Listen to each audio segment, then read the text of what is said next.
गेल्या काही दिवसापासून पुणे शहर आणि पुणे शहराच्या घाटमाथ्यावर पावसाने उसंत घेतल्याचं पाहायला मिळत होतं। मात्र काल दुपारीपासून जो पावसाला सुरुवात झालेली आहे आणि काल रात्री जो जोरदार पाऊस पुण्याच्या घाटमाथा आणि शहर परिसरात बरसलेला आहे, त्यानंतर खडकवासला धरण साखळीतून मुठा नदी पात्रामध्ये जवळपास 6500 क्युसेक्स वेगाने मुठा नदी पात्रात विसर्ग सुरू असल्याचं आपल्याला पाहायला मिळतंय।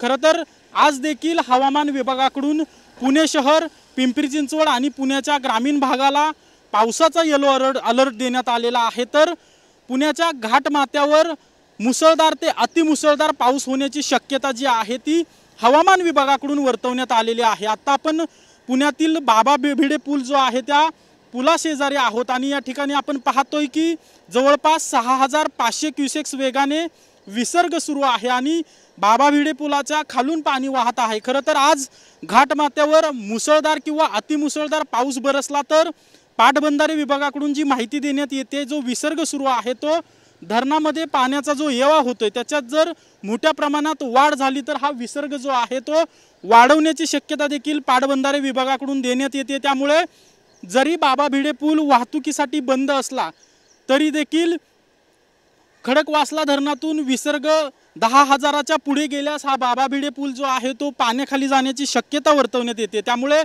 नागरिकांना सतर्क राहण्याचं आवाहन देखील करण्यात येतंय आणि जे घाटमाथ्यावर फिरण्यासाठी किंवा प्रवास करण्यासाठी नागरिक जात आहेत त्यांना देखील सतर्कतेचं आवाहन प्रशासनाकडून करण्यात येत आहे। कॅमेरा पर्सन अभिजित पिसेसह अजिंक्य धायगुडे, TV9 मराठी, पुणे।